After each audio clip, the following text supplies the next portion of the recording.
지금 어떤 상황인지 제가 잠깐 설명해 드리면 예수님께서 이 게네사렛 호수에서 무리들에게 군중들한테 말씀을 전하고 계셨습니다.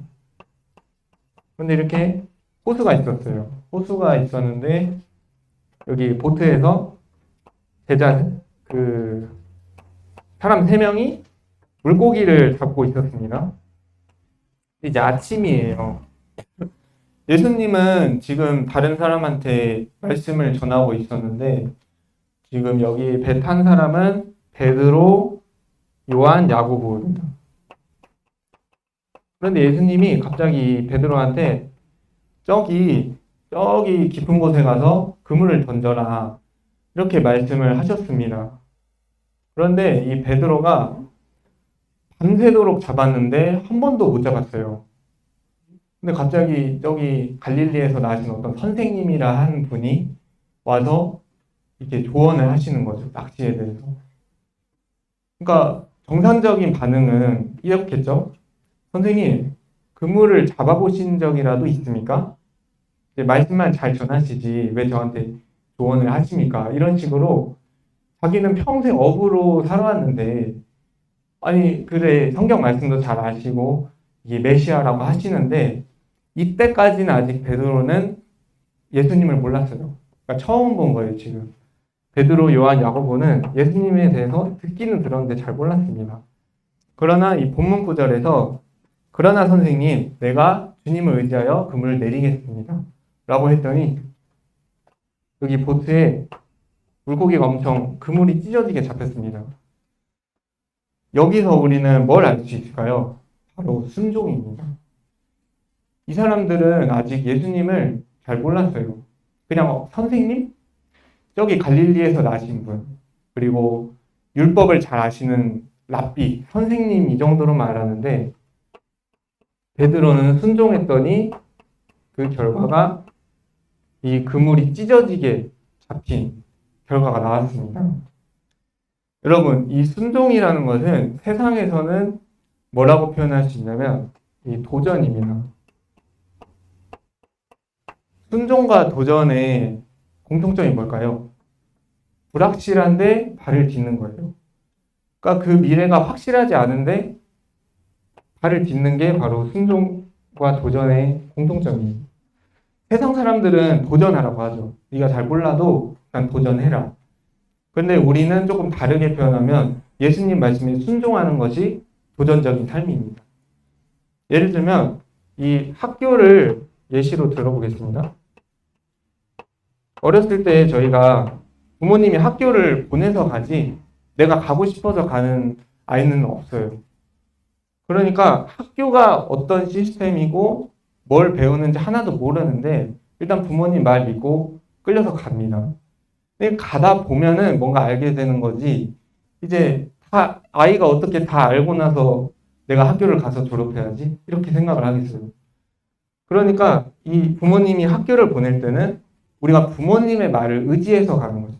부모님을 신뢰해서 가는 것이지 내가 거기 가면 나중에 어디다 써먹겠다. 내가 학교 가면 내가 뭐가 돼야지 이런 생각 가지고 절대 가지 않아요. 이것은 아이가 부모님의 마음을 모르기 때문입니다. 그러니까 아직 어린아이일 때는 부모님의 마음을 다 기대하기가 힘들어요. 당연히 모르죠. 일단은 부모님 의지해서 학교에 가는 겁니다. 근데 이 공부라는 게 좀 신기해서 나중에 공부가 필요하게 될 때는 그 공부의 필요성을 몰라요. 그러니까 부모님은 아는 거예요. 나중에 다 자라서 왜 자녀가 공부를 해야 되고 학교에 가야 되는지. 아이는 몰라. 근데 일단 가야 돼. 가다 보면은 뭔가 아는 거예요. 이게 바로 이 순종하고 조금 비슷한 건데 하나님은 우리를 이 인생이라는 학교에 보내셨어요. 우리는 영문도 모르고 부모님한테 끌려갔잖아요. 근데 하나님은 이 인생이라는 학교에 우리를 보내셔서 이스라엘 백성은 그 광야가 그들의 학교였고 우리는 지금 살고 있는 이 삶이 학교입니다. 근데 여러분은 지금 시간만 지나면 졸업을 시켜주잖아요. 이 대학교 가면은 졸업 요건을 채워야 됩니다. 그러니까 시간만 지난다고 해서 졸업하는 게 아니라 숙제를 해야 돼요.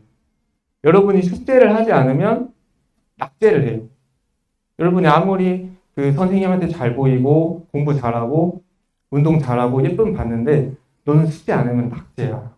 넌 아무리 똑똑하고 해도 내가 내 숙제를 안 하면 너는 낙제라니까? 근데 그 학생이 이제 하기가 싫은 거죠. 그럼 그 학생은 아무리 뛰어나도 낙제가 돼요. 너 숙제 할래 말래? 하나님이 이렇게 물어보시는 겁니다. 근데 하나님을 믿는다고 하는 사람들이 요즘은 숙제를 안 합니다. 네가 아무리 하나님을 사랑한다고 입으로 떠들어도 순종하지 않으면 넌 낙제야. 이런 뜻이에요. 여러분은 이제 숙제를 하셔야 돼요.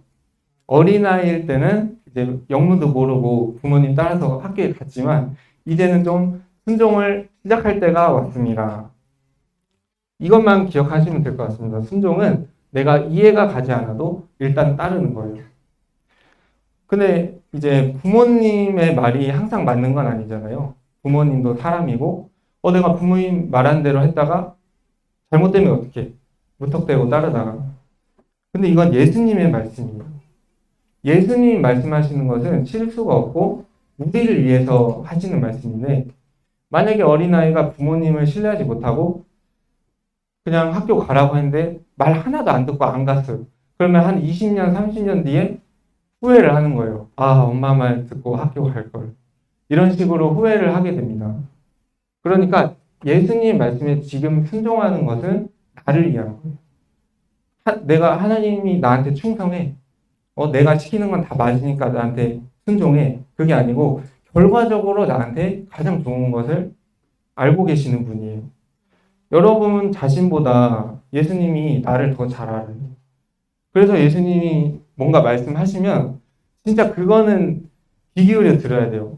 부모님이 말씀하시는 거, 그 세상에 선생님이 말씀하신 거는 솔직히 따져보고 생각하고 계산하고 해도 되는데 예수님이 말씀하시는 거는 진짜 엄청난 거라서 이게 한번 생각을 해봐야 됩니다. 예수님, 제가 진짜 이걸 하기 원하십니까?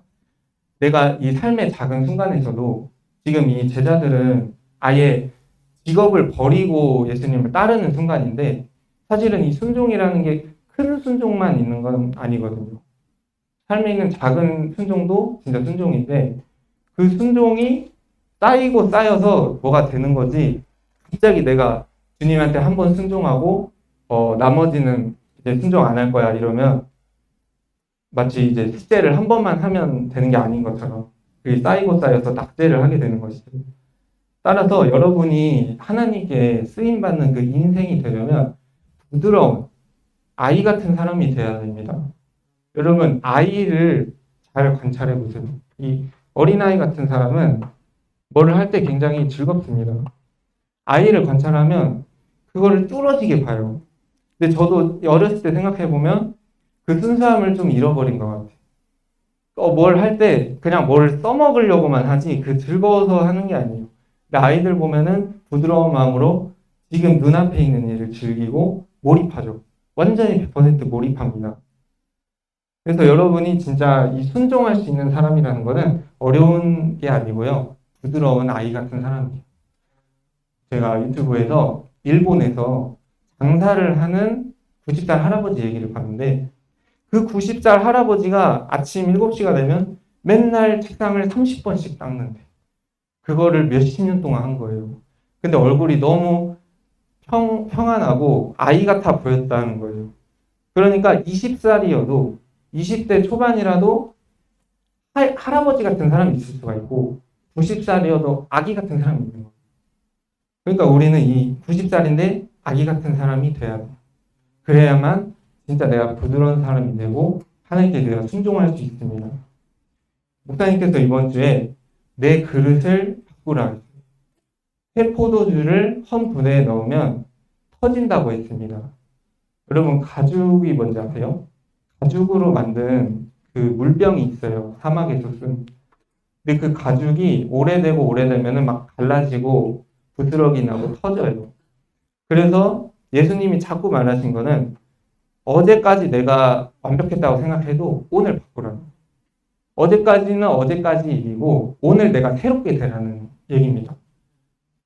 예를 들어 내가 어제까지 이게 맞다고 생각했지만 오늘 목사님이 주시는 말씀, 오늘 교회에서 받은 말씀이 내 생각이 틀릴 수도 있지 않을까? 이런 생각을 한 번쯤 해보라는 거예요. 그러면 그게 부드러운 사람이라는 거예요. 결론을 맺겠습니다. 하나님께서는 우리한테 새 은혜, 새 포도주를 부어주기 원하세요. 그런데 우리 그릇이 아직 준비가 안 됐어요. 아직 우리 그릇이 너무 낡았고 버리지 못한 게 있어요. 그래서 하나님께서는 우리가 새 부대가 되기 원하시고 새로운 그릇이 되기 원하세요. 그래야 새 거를 부어주시죠. 여러분은 진짜 이 제자들처럼 이 제자들이 그물을 버려두고 예수를 따랐더라. 이 말은요, 직업을 버리고 따랐다는 말이에요. 그러니까 자기 생업, 이거를 해서 먹고 사는 거를 완전히 버리고 예수님을 따랐는데 그것까지 아니더라고요. 여러분이 삶의 작은 하나님께서 원하시는 것을 내가 순종하면은 여러분의 삶에 하나님께서 이끄실 거고 인도하실 것입니다. 네, 기도하고 마치도록 하겠습니다. 살아계신 하나님 감사드립니다. 지금까지 우리를 먹이시고 입히신 하나님 감사드립니다. 예수님께서 말씀하셨을 때 그물을 내리고 따랐던 베드로와 요한, 야고보처럼 우리도 주님 말씀에 순종하는 자가 되게 하옵소서. 나보다 내 인생을 더 잘하시는 주님께서 앞으로는 내가 도전하고 나아가게 하옵소서. 하나님이 이끄시는 대로 자유롭게 인도받는 그 사람 되게 하옵소서. 감사드리며 예수 그리스도 이름으로 기도드렸습니다. 아멘.